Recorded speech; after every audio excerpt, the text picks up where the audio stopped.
How's it going, fam? Welcome back to Erica's EDC, and today we're going to do something completely off the cuff.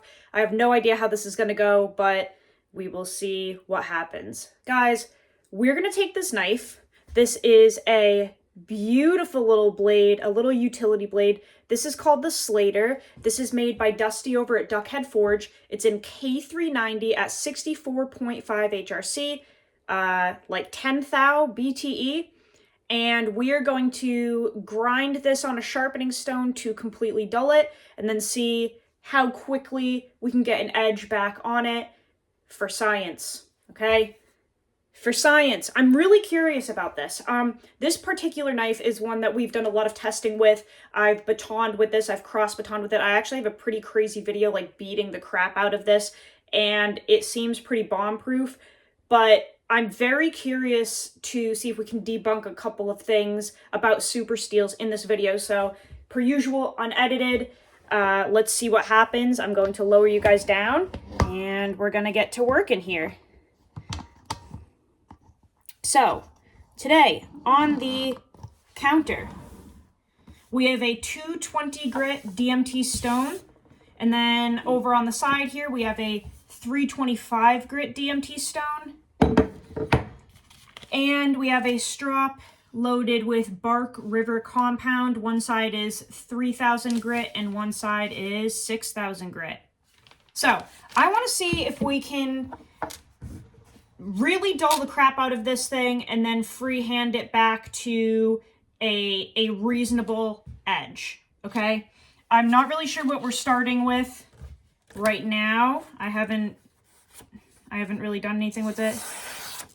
Okay, so it's actually extremely sharp right now. I haven't touched this knife in a while. Like I said, this is a test knife. This is one that I like beat the crap out of because it's a perfect K390 sample that is high hardness, and I really like testing with it, but extremely sharp. Okay? This always pains people to watch this.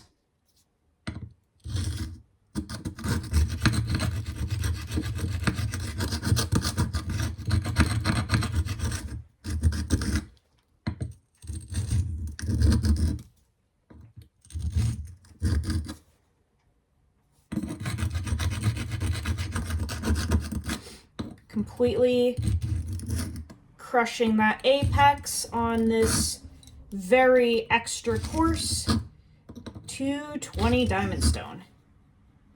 Oof. We did some damage, okay? This should be pretty dull by now. Oh, yeah. Okay, you guys are in frame, right? Yeah, that's toasted. Okay. Dull. Let's see what happens.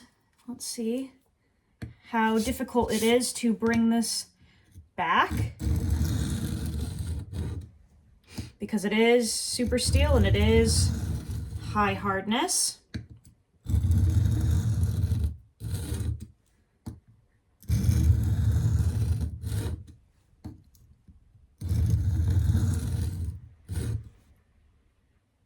Ooh, we've already got a crazy burr. Which is to be expected. The stone is so... You guys can probably hear how crunchy it is. This is like absolutely a reprofiling stone. This is like you done this knife dirty and she needs to be really cleaned up. Okay. We're going to do the other side now because we have a burr. I'm just kind of trying to knock that off a little bit before we start on the other side.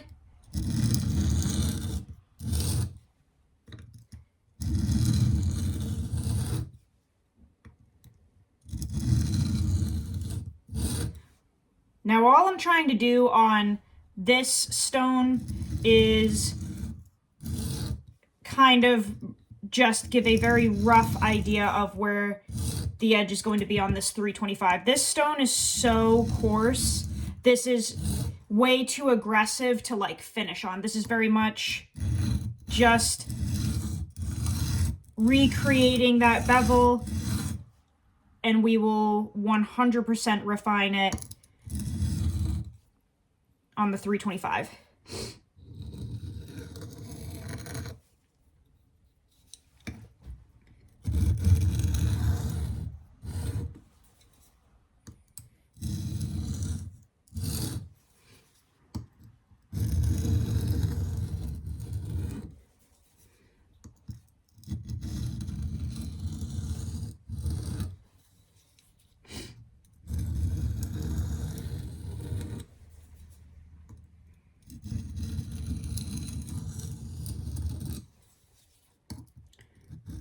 This stone is like bumpy, it's so coarse.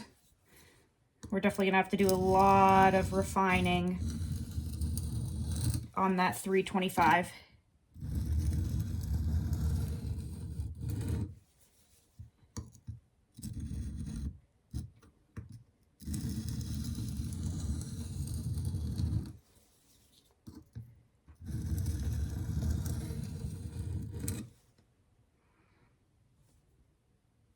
Okay, it looks like we have a pretty good start to a new bevel there. So I think I'm actually gonna switch the stone out because the real results are gonna come from the 325.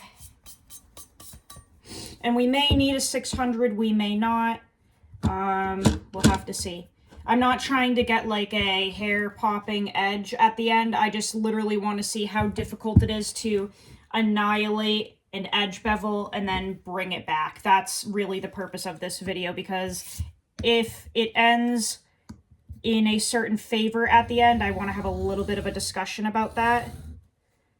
So I want to leave time for that and not have like some long-winded 45-minute video because I don't edit. So we're gonna just get it back to like a reasonable sharpness level and then hopefully have a discussion depending on how it goes.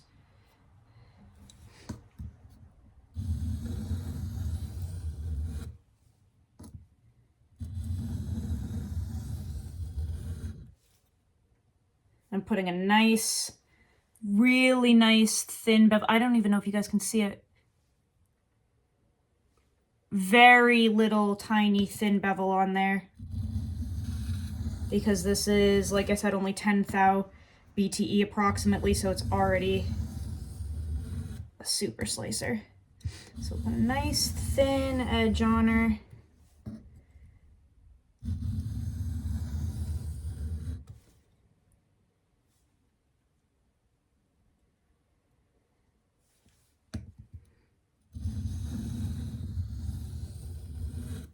We do definitely have a burr, so I'm just doing a couple more swipes.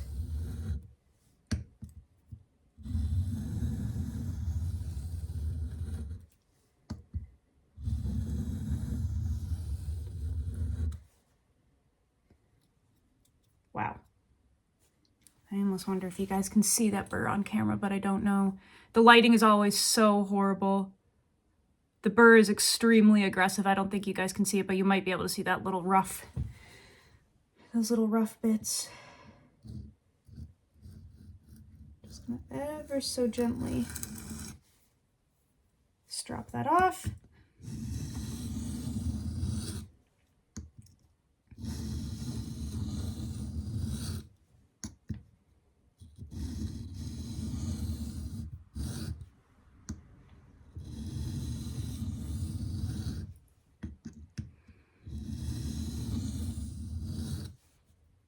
Oh, wow.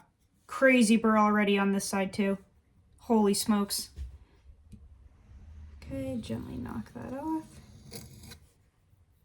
All right, back and forth.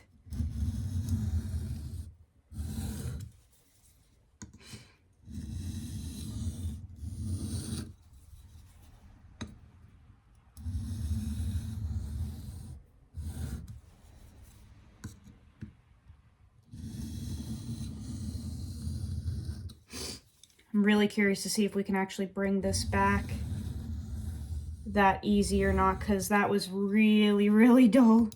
And that was, I was definitely putting a little bit of muscle into dulling that on that coarse, on that extra coarse stone. I was like really putting some pressure behind it. So it might be a little rough.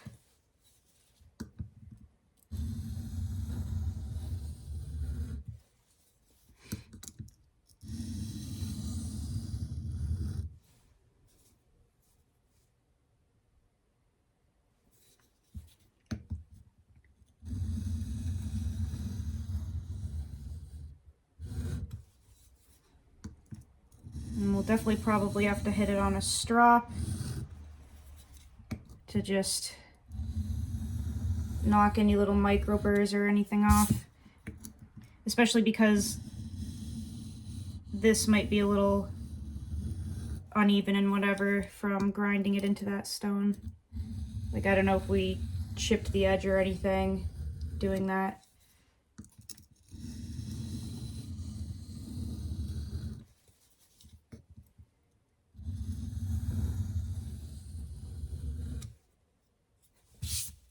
All right, I'm just gonna do a couple of really light passes.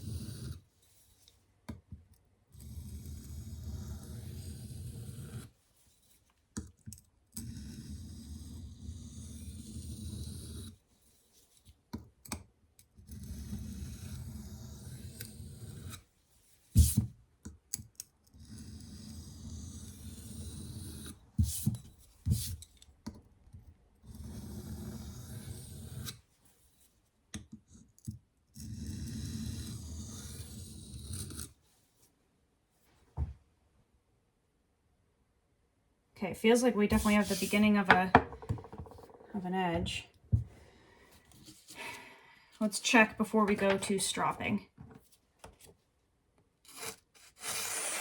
Ooh, okay. Yep, there's something there.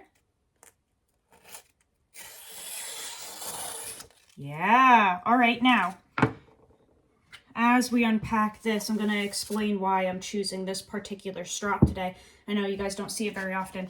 The reason I'm using this is because Bark River Compound is technically marketed as like your sharpening for your bark river. The reason being, all bark rivers are sharpened at, they have a 0 grind, okay? So it's a convex grind. It comes right down to the literal apex and there is no secondary bevel. See how on this knife, I was literally sharpening a bevel? That little, ooh, I just cut myself. Yep, she's got an edge back. See how there's a little bevel right there that we were sharpening? On a bark river, there is no bevel. It literally drops from here all the way down, and that's it. There is no secondary bevel. So basically with bark rivers, the supplies that they provide us as customers are to accommodate the type of knife that they make. You're not really supposed to sharpen bark rivers. You are supposedly supposed to just strop them back over and over and over again, and that's how you maintain them because they have a 0 grind convex. So the compound that they provide, although it says 3,000, 6,000, I have found from my use that it is very aggressive. Like, this does not feel like a 3,000 grit.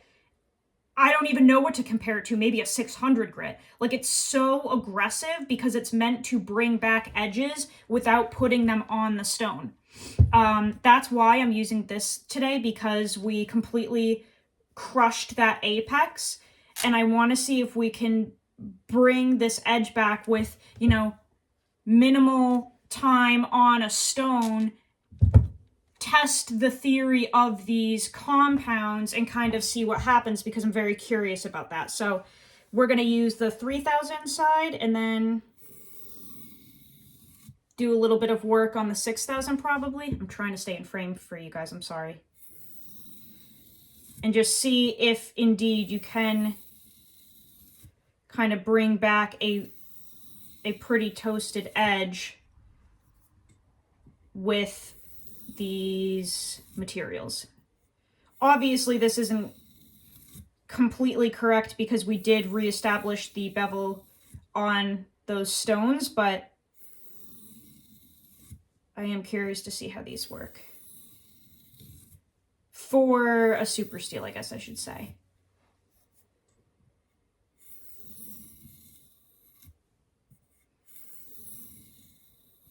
So on this compound, I've actually raised burrs before. That's how aggressive these are. And they're meant to be. That's not a jab. It's actually pretty impressive that you can raise a burr on a compound. It's that aggressive.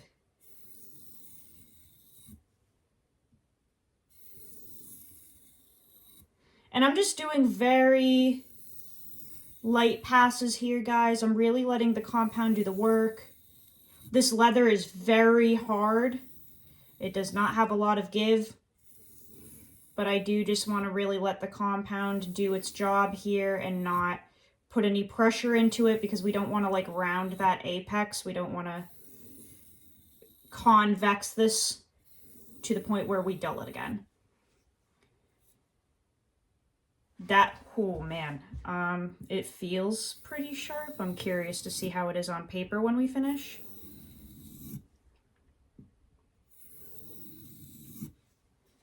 We're just doing a couple of passes each side and dwindling down each time we switch, just dialing everything in.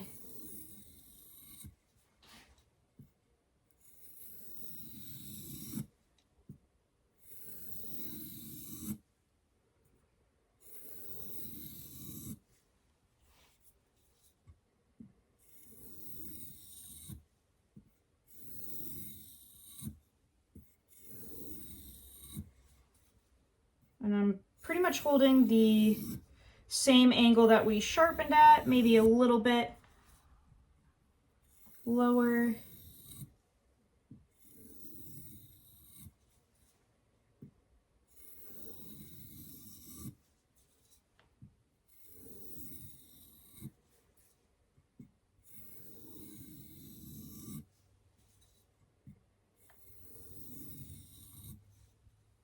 Make sure we didn't raise a burr on that compound on either side. Feels pretty good. Let's do an edge check and see if we need to hit that 6,000 side.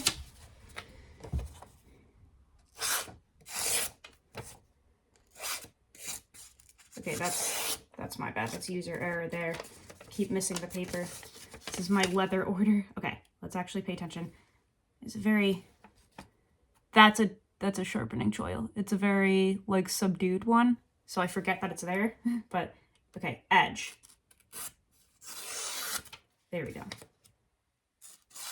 So we've got one little hang up in here somewhere,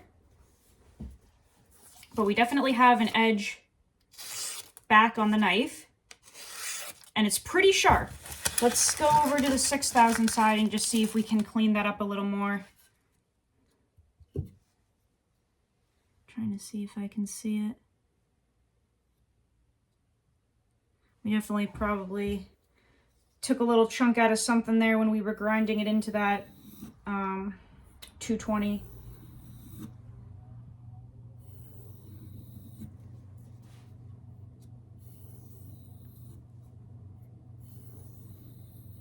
If you guys are curious, I did get this from DLT Trading a pretty long time ago. I have no affiliation with them or Bark River. I just picked it up because it looked convenient, and I liked the idea of having a strop that was pretty aggressive, where it could bring a fatigued edge back without sharpening. Like, I thought that idea was kind of cool. And I wanted to see if I could apply it to knives that were not Bark Rivers, like just normal knives with normal bevels. I just thought it'd be kind of a cool thing to test. So quite some time ago I picked this up.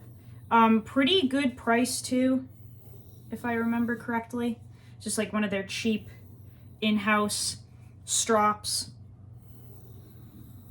and compound.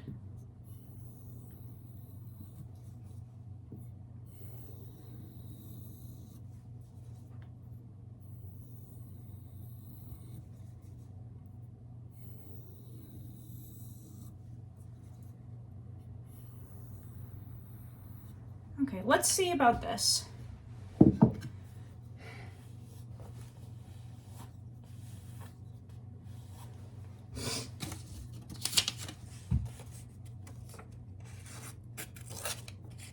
Come on.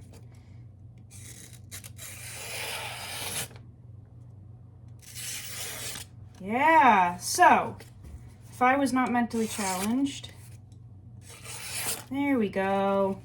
Jeez. Yeah, there's one or two little hang-ups from grinding it into the stone, but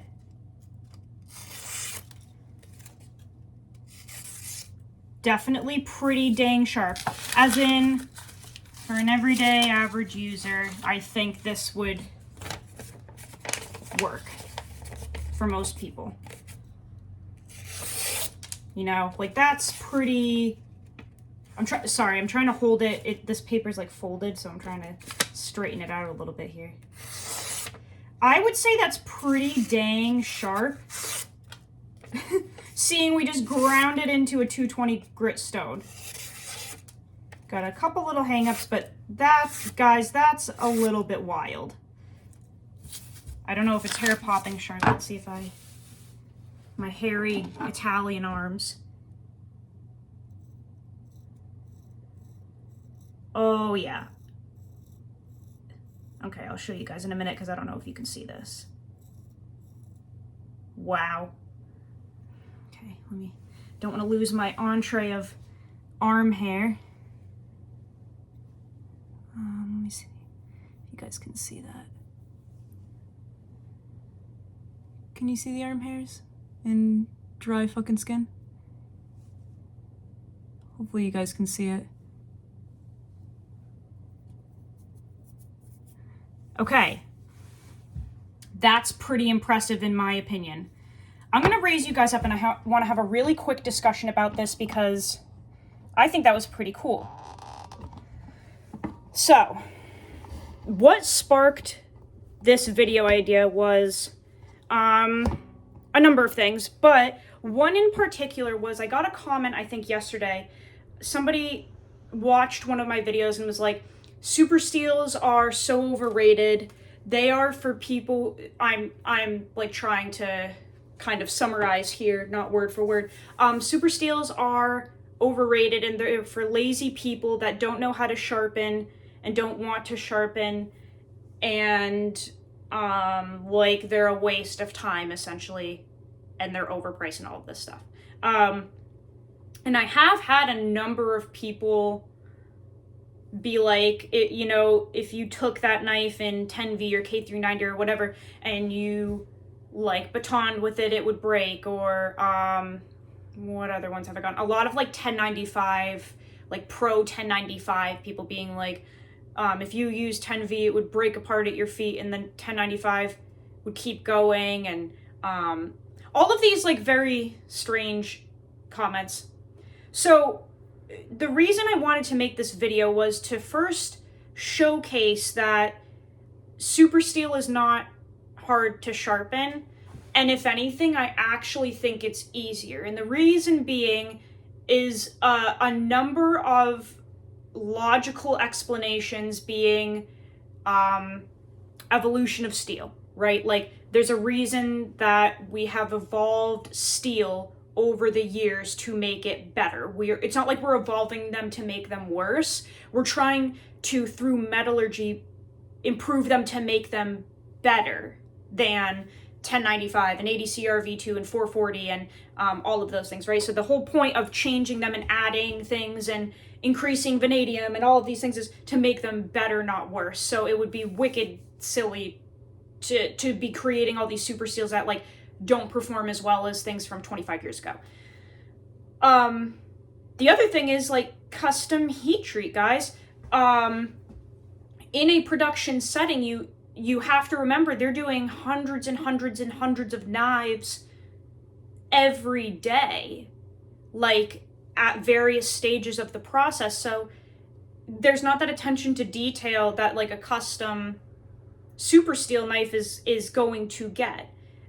Your knife wasn't special, wasn't important to anybody. Like your production knife at 58 HRC, 30 thou BTE, in crap steel was not important to anybody other than you. So there's nothing about it that's going to be like shocking. You know what I'm saying? Like they're done in mass batches, they're quenched quickly, they're ground on belts, dipping in water if you're lucky. Like I highly doubt a lot of mass production companies have those clip-on like water jet sprayers on the belt to cool the entire procedure while it's happening. Like a lot of mass production companies and old school companies especially have like the bucket of water next to them that they're dipping. So there's a lot of like really interesting information that people like to spread out there about super steels and stuff like that, or high hardness. 64.5 HRC, 10 thou BTE K390. That's very thin, very, very hard, and one of those steels and knives that guys will be like, well, you can't bring it out in the field and field dress game because it's gonna chip on you, it's gonna break on you. You can't strop it back. You can't field dress it. You can't field dress it. you can't field sharpen it. But like you can. If anything, it's easier. It's easier to work with these knives because that's what they were made for, was to be better. But also, like, thin knives in general are way easier to sharpen, guys. That's just fact. A thin knife with a thin BTE is so easy to sharpen compared to something that's 33 thou BTE. And just because it's a super steel does not mean it's going to be chippy or break or anything. Like, that's not true.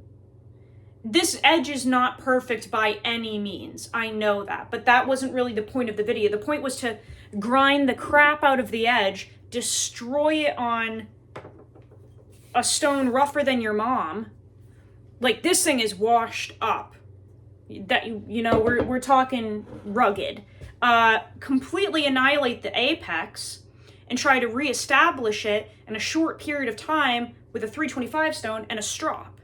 Like, that is something you could do out in the field. Very much so. You could take a diamond stone out in the field, the ones that had like the ceramic on one side, the diamond on the other, a little strop on it. I think Work Sharp, not shouting them out or anything, but like Work Sharp makes one that has like multiple sides and has a strop, ceramic, diamond, all in one. I don't see how you could not maintain a super steel edge in the field with that, because we just did it here. And I genuinely think that what we did to the edge on this 220 stone is way more intense and aggressive than anything that you're going to be doing out in the field. That was messed up. Look, we started with a very sharp knife, completely crushed and I would say microchipped the edge. And I mean, we have a decent edge again with very minimal time. Is it perfect? Absolutely not. But we weren't striving for perfection in this. This was to prove a point that, like, I'm not sure why people keep making these weird things up about super steel and about new knives and stuff. Like, I don't understand what the hate is. That's pretty impressive. One little something. Other than that, pretty dang good. But yeah, I just wanted to see if we could do that on camera. No cuts, no nothing. Dusty obviously does insane heat treats on his knives. Check out Dusty over at Duckhead Forge. This is the Slater model. This one in particular has rock pattern scales, K390, jimping, all of the things. But yeah, a good heat treat, guys, is really, really important, because no steel should be labeled, no super steel should be labeled as like not worth your time or crap if the heat treat especially is done right. You should be able to beat the crap out of these things just like you do with your 1095, easily maintain it, bring it back to hair popping sharp with simple diamond stones, like not that big of a deal, and get it back to something that you can use. And I think that video kind of showed it. So I just wanted to do that. But shout out to Dusty again, Duckhead Forge. Incredible stuff. K390. He does crew wear. He made a knife for me in 8670 that is like nutty, out of this world. But optimal heat treats. Nothing below 60. Okay? It's just silly. We can bring them up to 64.5, beat them up, refresh them. I really appreciate you guys watching that. I'm trying to make more like sharpening content, and I need to make some sharpening content on like actual like pretty decent edges. I've been trying to do stuff for like the average person, and do more myth busting this year, because that was the whole goal this year, was to do a lot of myth busting with steel and edges and stuff like that, but we will at some point do like some in-depth, better sharpening videos. But that one I think was really fun. I think that was cool to just, you know, out of the blue, throw a fresh edge on a really beat up knife, see if it works, see what happens to that high hardness K390. So I appreciate you guys stopping by. Thank you so much. I really love all of you, and the support lately has been immense. The subs are going through the roof. Views are great. I don't know what happened, but I really, really appreciate you guys. This is so fun to do with you guys, you know? It's just fun to talk knives and learn together. So with that being said, go use your shit, learn how to sharpen your knives. I will see you guys on the next video. I love you so much, fam. Take care.